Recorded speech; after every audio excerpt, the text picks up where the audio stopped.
Olá, meus queridos amigos, mais uma vez aqui no canal, gravando o nosso próximo vídeo das nossas aulas a respeito de ciência e espiritualidade. Na última aula, nós falamos bastante sobre essa questão da unicidade do universo, da forma energética do universo. Falamos um pouquinho da visão indiana sobre a divindade, que eles entendem, na verdade, que tudo faz parte de uma grande energia que eles chamam de Brahman, e isso acaba se dividindo em duas primordiais energias que nós vamos estudar hoje aqui em um dos slides, fazendo um paralelo com outras culturas também. E eu lembro que nós encerramos a última aula, o último vídeo, nesse slide do Livro dos Espíritos, a pergunta 36, que diz o seguinte: o vazio absoluto existe em alguma parte do espaço universal?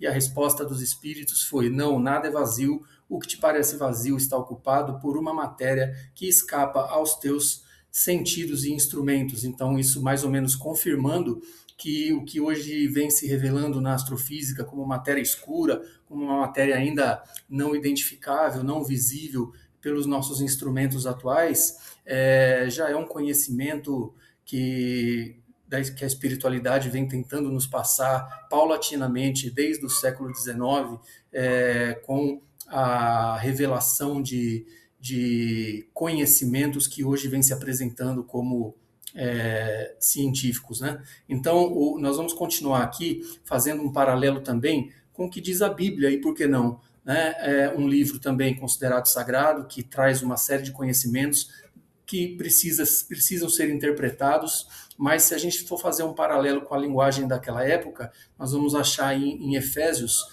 a seguinte passagem: há um só corpo e um só espírito, um só Deus e Pai de todos, o qual é sobre todos e por todos e em todos.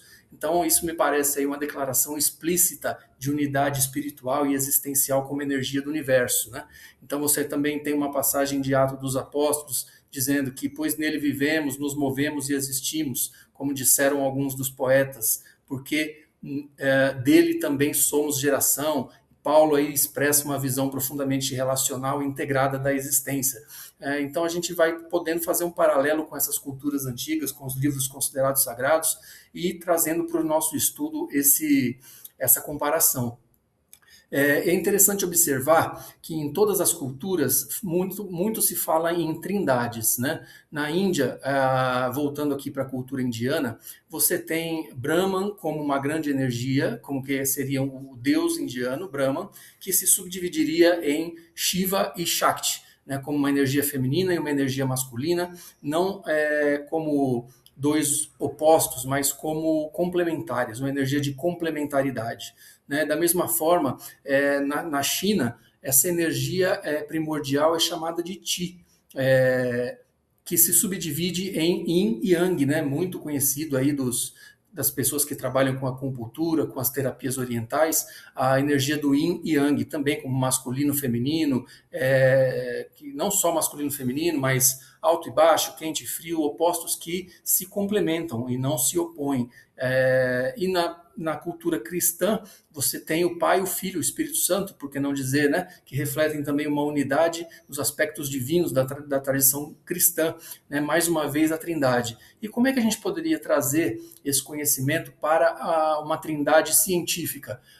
Nós estamos falando aqui desde o começo dessa energia primordial que a tudo permeia, né, falando de engenharia reversa, de chegar nas moléculas atômicas, subatômicas, até chegar numa vibração que seria somente ondas, né?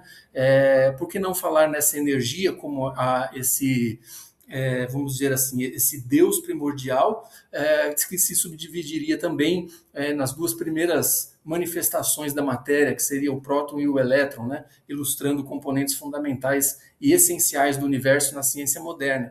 Então, do próton e do elétron surge tudo que existe.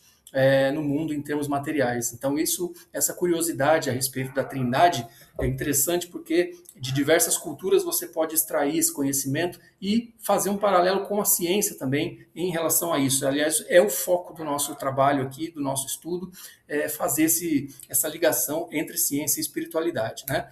Agora, como que nós vamos entender o budismo, né? Porque o budismo ele tem uma particularidade em relação a essas outras culturas e religiões, porque o budismo não trabalha com a ideia de Deus.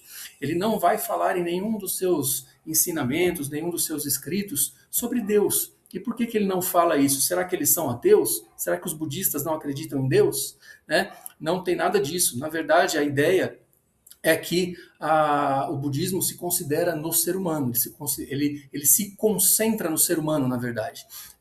Então ele foca no treinamento interior das pessoas, fazendo com que o discípulo possa se desenvolver internamente para tentar atingir um certo grau de iluminação, para que assim ele possa se aproximar dessa consciência maior, dessa consciência divina.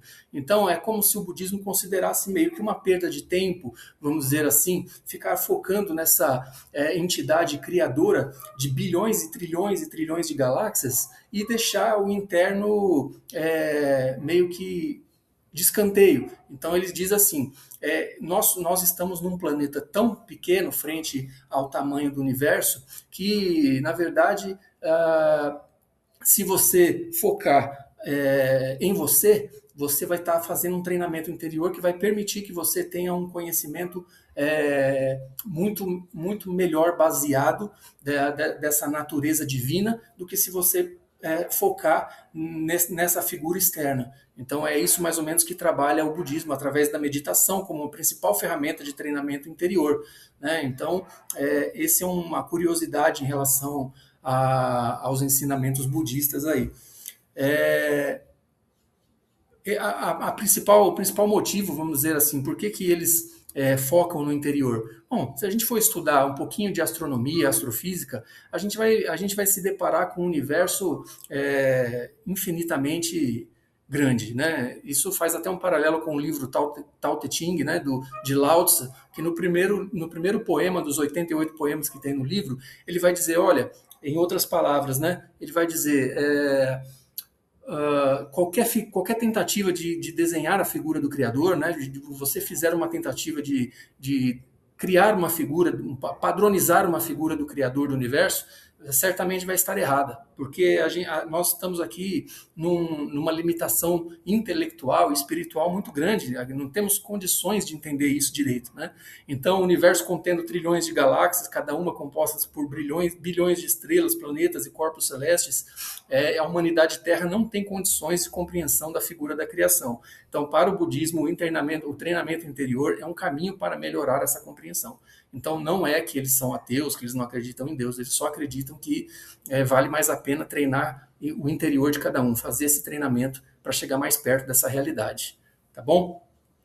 Fazendo aqui também um progresso na nossa matéria, nós vamos entender que até agora nós falamos de matérias que envolve só a parte física, né? Nós falamos do universo, falamos da energia primordial, falamos do próton, do elétron, falamos da teoria de campo, falamos das distorções gravitacionais que a massa dos corpos causa nessa matéria, nesse tempo e espaço, mas tudo no campo físico da coisa.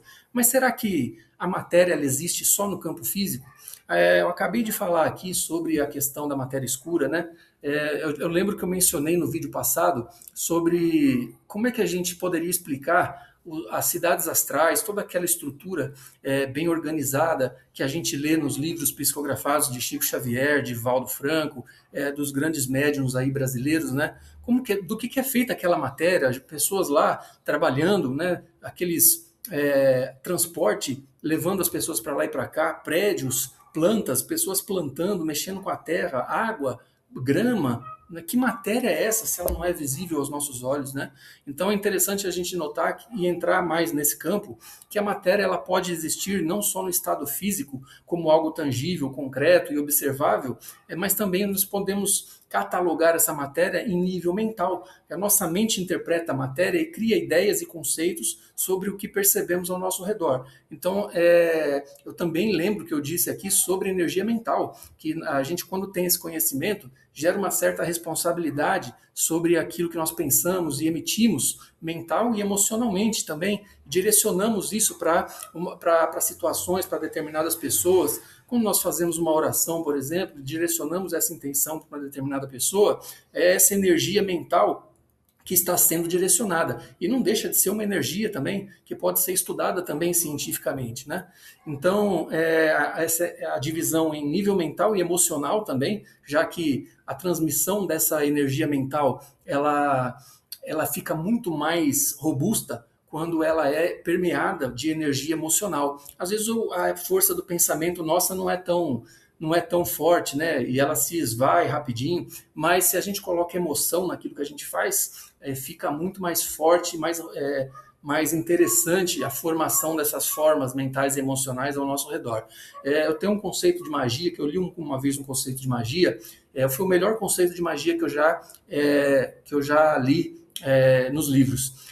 Ele diz assim: magia é uma força direcionada intencionalmente para uma situação com certa finalidade.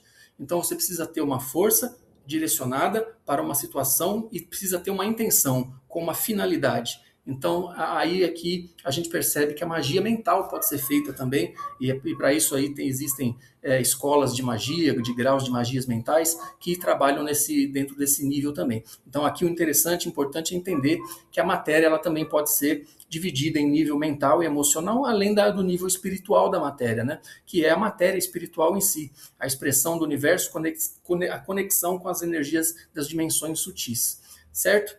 Então a gente, daqui a pouco vamos encerrando esse vídeo para ele não ficar muito longo, mas é interessante aqui como a gente vai trabalhar com a frequência, a massa, a densidade e a visão que a gente pode ter das coisas, né? A gente vai entrar aqui daqui a pouco no conceito do Laércio Fonseca, do livro dele, Física Quântica e Espiritualidade, e a relação que a gente já estudou sobre frequência e massa, e o conceito de quantização da massa. Como que funciona o processo que a gente vê os objetos? Como é que a gente consegue ver os objetos? Bom, normalmente em ótica a gente vai estudar que os objetos refletem a luz, né? Para a gente poder ver os objetos, ele precisa ter uma densidade suficiente para que a luz seja refletida e aí a gente chega nos nossos olhos, né? Então, a relação entre frequência e massa, a frequência de uma onda pode ser influenciada pela massa e densidade do material, né? E a percepção da visão humana, a maneira como vemos as cores, depende das propriedades físicas interligadas, como frequência, massa e densidade dos materiais. E aí, como nós enxergamos esse objeto? Aqui, esse caminho é legal dessa figura, porque você tem aí a lâmpada como uma fonte de luz. Essa lâmpada, a luz é emitida, pode ser o sol, por exemplo, né? Então essa luz é emitida, ela chega no objeto, o objeto tem uma certa densidade que permite refletir essa luz e a reflexão da luz chega até os nossos olhos e permite que a gente enxergue os objetos. Então esse é o caminho.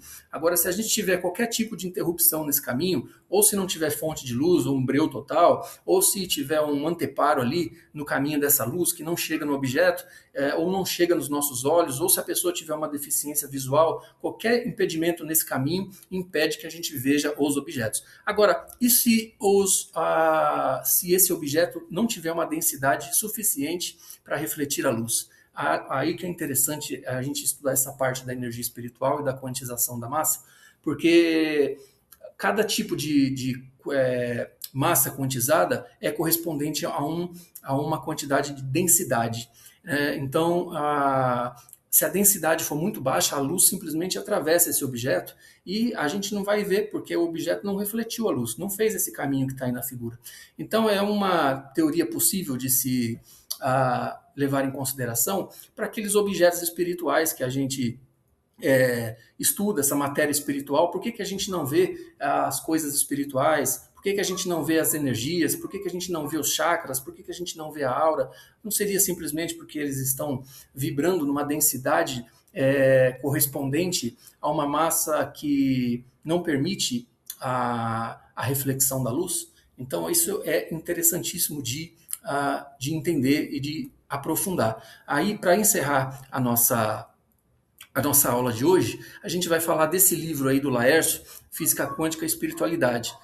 O Laércio é o cara que, acredito que só ele tenha trabalhado essa questão da quantização da massa, é uma teoria criada por ele como físico e astrofísico, né? Então ele sugere que essa ideia está alinhada com os conceitos da física quântica, onde partículas subatômicas, como elétrons, também exibem comportamentos quantizados, né? Então ele relaciona esse entendimento à espiritualidade, argumentando que tudo no universo, incluindo a massa, está interligado e que essa interconexão pode ser vista como um reflexo da natureza quântica da realidade. Então, esse processo de quantização da massa é o que vai fazer variar a densidade dos objetos, por exemplo, não permitindo que ele reflita a luz e a gente possa enxergar. Então, é um conhecimento bastante interessante de entender. Na próxima aula, nós vamos estudar a questão das mônadas cósmicas da consciência, vamos falar um pouquinho sobre a consciência universal da matéria, enfim. Para não ficar muito grande essa aula, eu vou me despedindo de vocês aqui e até a próxima aula a gente conversa um pouquinho mais sobre isso. Tá bom? Grande abraço a todos aí e um ótimo final de tarde. Um abração.